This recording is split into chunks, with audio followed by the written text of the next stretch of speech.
Hello and welcome to the azelaic acid video you've been waiting for. If you don't know what azelaic acid is for, you want to learn more about it, you should probably watch the previous video. And if you're looking for your new azelaic acid, then this is the video for you. I'm going to start with the one that I'm using. It's called Finacea. It's 15% and it's prescription strength and prescription only. However, saying that, you can get it online. You just have to go to an online pharmacy. When it comes to azelaic acid, what I've noticed is that it's very individual to each person. Some people hate Finacea, some people love Finacea. I've never had any side effects by her. What I would recommend is if you're new to azelaic acid, it's probably not starting at prescription strength. Most people can tolerate it, but if you're a little bit sensitive or you just want to go in easy, why not grab this one and use it after a couple of months of using a weaker one? Speaking of which, we've got this one by the Inky List, which is 10%. There's nothing in here that I think is problematic. If you want to know what to look out for when you're buying products, and especially azelaic acid, stick around to the end because I'll talk about ones that I don't recommend and what to look out for if you're unsure about a formula. I think this one by the Inky List is a perfectly great place to start, and I like how they've formulated it without any crap. Next up, we have this one by Dr. Sam's. This is also 10% azelaic acid, and it also has niacinamide, bakuchiol, and vitamin C. So this is more for people who want to pack a punch for fading marks especially. Azelaic acid in general fades marks, prevents pigmentation, and helps to reduce acne. But the added power in this one is that it has the vitamin C and the niacinamide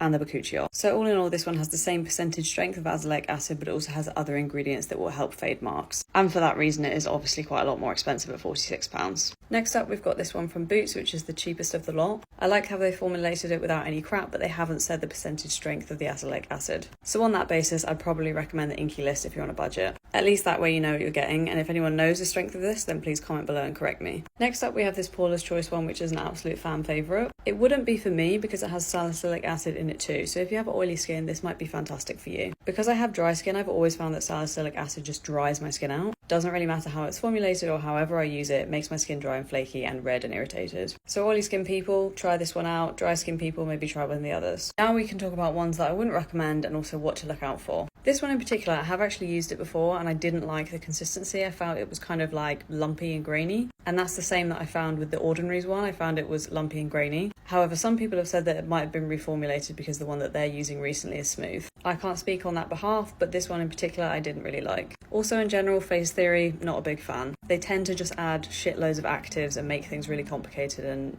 be quite irritating. And that's just not my vibe. Lastly, if you're wondering about a specific formula that I haven't mentioned, here are some things to watch out for. I'll put them on the screen, but generally speaking, fragrance and essential oils you want to avoid at all costs. Any kind of denatured alcohol, usually written as alcohol denat, and added fragrance are the three things that I would avoid in pretty much any formula, but especially in azelaic acid. And if you just don't know where to look, these are the three things you can avoid easily.